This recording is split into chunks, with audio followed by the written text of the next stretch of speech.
Halo, Assalamualaikum warahmatullahi wabarakatuh. Perkenalkan, nama saya Lutfiana Febrianti, NPM saya 0621515681. Saya dari kelas 3B, Program Studi Kesehatan Masyarakat, Fakultas Ilmu Kesehatan Universitas Pekalongan. Nah, pada video kali ini saya akan membahas mengenai airborne disease atau penyakit yang ditularkan melalui udara. Untuk bisa tahu apa sih pengertian dari airborne disease, mari kita simak. Pengertian airborne disease. Airborne disease merupakan penyakit akibat dari penyebaran partikel patogen yang terbawa oleh udara dalam jarak dan waktu tertentu, airborne, serta berhasil masuk ke tubuh inang dan menginfeksinya. Partikel patogen ini bisa dalam berbagai ukuran. Partikel yang berukuran di bawah 0,5 mikrometer biasanya terbawa dalam aerosol. Pada Juli tahun 2020, Organisasi Kesehatan Dunia atau yang biasa kita sebut dengan WHO menyatakan virus corona menyebar melalui udara, airborne. Airborne disease adalah penyakit yang menyebar atau ditularkan melalui udara dari waktu ke waktu, seperti flu, cacar air, TBC, dan gondongan. Proses penyebaran penyakit secara airborne. Di sini ada dua proses penyebaran penyakit secara airborne. Yang pertama ada menyebar melalui udara. Istilah lainnya disebut dengan airborne aerosol. Aerosol adalah partikel cair atau padat yang mengumpul di udara. Aerosol terbentuk ketika tetesan kecil atau yang biasa kita sebut dengan droplet menguap lebih cepat daripada jatuh ke tanah. Dan yang kedua ada beresiko menyebar di ruang tertutup. Faktor risiko dari airborne disease lainnya yaitu dapat menyebar di ruang tertutup dan memiliki ventilasi udara yang buruk. Virus dapat menetap di udara sehingga terhirup orang-orang di ruangan tersebut. Yang selanjutnya yaitu ada contoh penyakit airborne disease.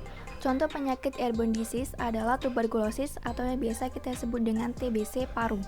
Tuberkulosis atau TBC paru adalah penyakit infeksi yang disebabkan oleh kuman Mycobacterium tuberculosis yang menyerang paru-paru dan bronkus.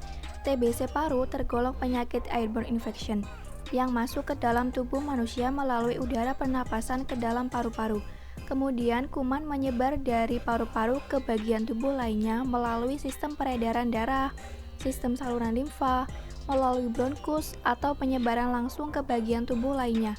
Sebagian besar komponen Mycobacterium tuberculosis adalah berupa lemak atau lipid yang menyebabkan kuman mampu bertahan terhadap asam serta zat kimia dan faktor fisik. Kuman TBC bersifat aerob yang membutuhkan oksigen untuk kelangsungan hidupnya.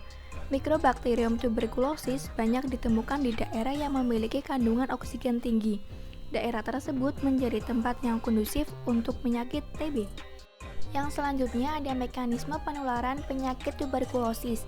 Penularan penyakit tuberkulosis disebabkan oleh kuman Mycobacterium tuberculosis ditularkan melalui udara atau droplet nuklei. Saat seorang pasien tuberkulosis batuk dan percikan ludah yang mengandung bakteri terhidup oleh orang lain saat bernapas. Sumber penularan adalah pasien tuberkulosis paru BTA positif.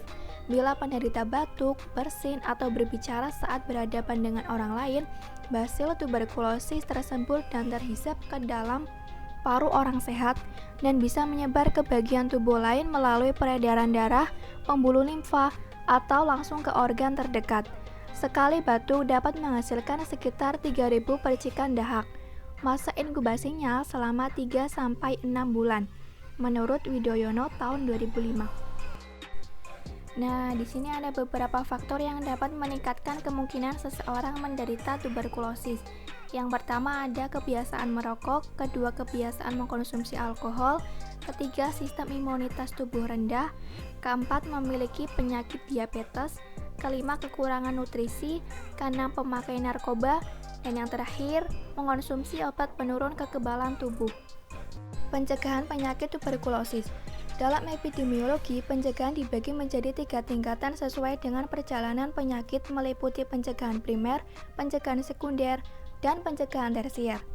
Pencegahan tingkat pertama atau pencegahan primer merupakan upaya untuk mempertahankan orang yang sehat agar tetap sehat, atau mencegah orang yang sehat menjadi sakit. Upaya pencegahan primer yaitu pencegahan umum, mengadakan pencegahan pada masyarakat umum. Contohnya, pendidikan kesehatan masyarakat dan kebersihan lingkungan. Dan pencegahan khusus, ini ditunjukkan pada orang-orang yang mempunyai resiko terkena penyakit. Pencegahan tingkat kedua atau pencegahan sekunder merupakan upaya manusia untuk mencegah orang yang telah sakit agar sembuh, menghambat progresivitas penyakit, menghindarkan komplikasi, dan mengurangi ketidakmampuan. Pencegahan sekunder ini dapat dilakukan dengan cara mendeteksi penyakit secara dini dan mengadakan pengobatan yang cepat dan tepat. Pencegahan tingkat ketiga atau pencegahan tersier dimaksudkan untuk mengurangi ketidakmampuan dan mengadakan rehabilitasi.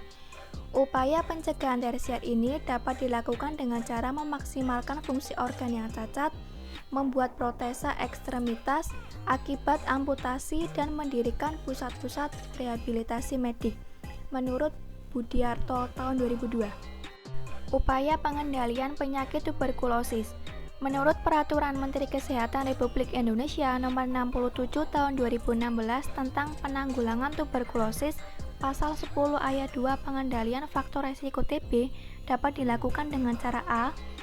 Membudayakan perilaku hidup bersih dan sehat. B. Membudayakan perilaku etika berbatuk. C. Melakukan pemeliharaan dan perbaikan kualitas perumahan dan lingkungannya sesuai dengan standar rumah sehat. D. Peningkatan daya tahan tubuh. E. Penanganan penyakit penyerta TB. Dan F. Penyerapan, pencegahan, dan pengendalian infeksi TB di fasilitas pelayanan kesehatan dan di luar fasilitas pelayanan kesehatan. Sekian dari saya, mohon maaf apabila ada kesalahan kata. Terima kasih. Wassalamualaikum warahmatullahi wabarakatuh.